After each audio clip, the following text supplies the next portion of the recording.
शांति।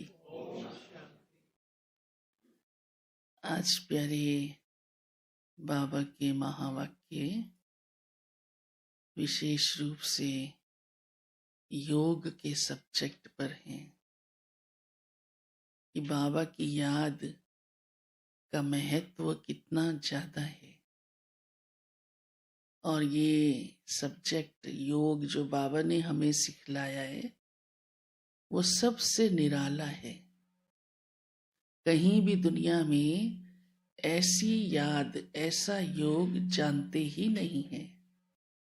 जबकि इसी ही योग की यादगार प्रसिद्ध है भारत का प्राचीन योग। नाम तो दिया, यहाँ तक कि राजयोग भी दे दिया, परंतु वो प्राचीन योग क्या है ये कोई नहीं जानता। क्योंकि सबसे निराली बात तो यही है कि हम उसके साथ योग लगाते हैं जो दिखाई नहीं देता। संसार में योग सिखाने वाला गुरु या कोई महात्मा या अन्य किसी भी प्रकार की शिक्षा देने वाला व्यक्ति साकार में दिखाई देता है।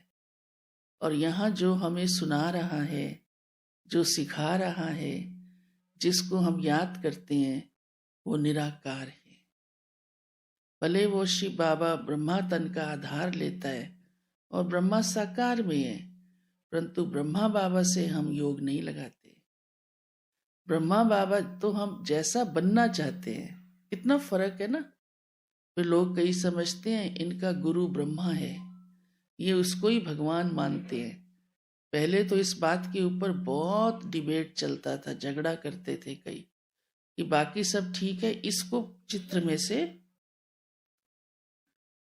लेकिन उसके बिना तो भगवान भी धरती पर आ भी जाएगा तो पता भी कैसे चलेगा? चलेगा पता ही नहीं चलेगा।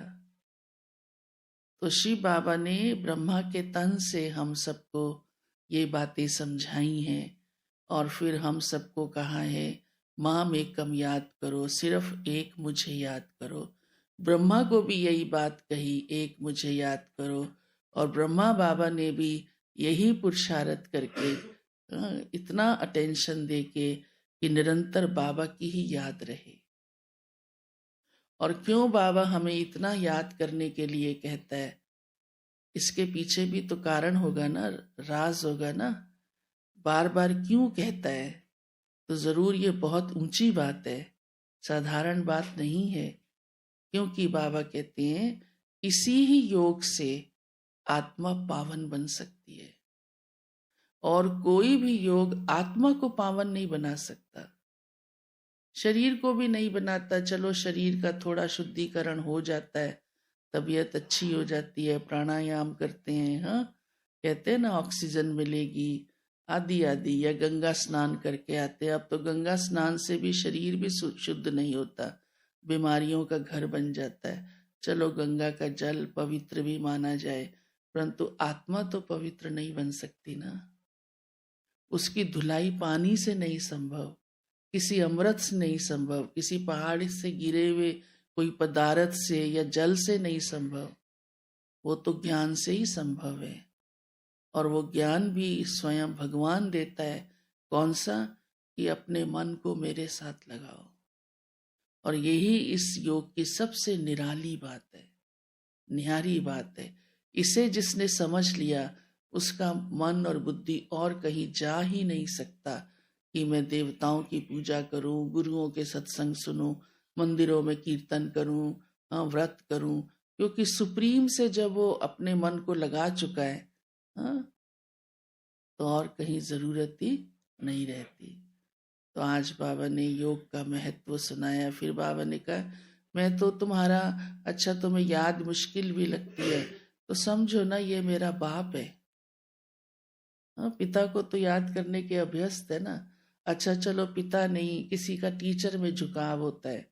कई बच्चे आजकल ऐसे भी होते हैं, पिता से भी ज्यादा प्यारा टीचर लगता है। हाँ, टीचर से भी अटैच्ड हो जाते हैं, कहेंगे मेरी मैम जैसा कोई नहीं, देखो तो सही मेरी मैम। तो शिव बाबा कहते हैं मैं तुम्हारा टीचर हूँ ना, कितना ज्ञान देता हूँ, कितना ज्ञान देता हूँ। तो जब उस ज्ञान से सुख मिलता है तो कौन याद आता है? टीचर याद आता है। बाबा कहते हैं अच्छा चलो, मैं तो तुम्हारा गुरु भी हूँ, तुम्हें आशीर्वाद देता हूँ, वरदान देता हूँ रोज, उस वरदान से तुम फलीभूत हो जाते हो। तो याद कर सकते हैं ना, गुरु रूप में याद करो उसको। कईयों को गुरु करने की बड़ी लगन होती है, बड़ी लगन होती है।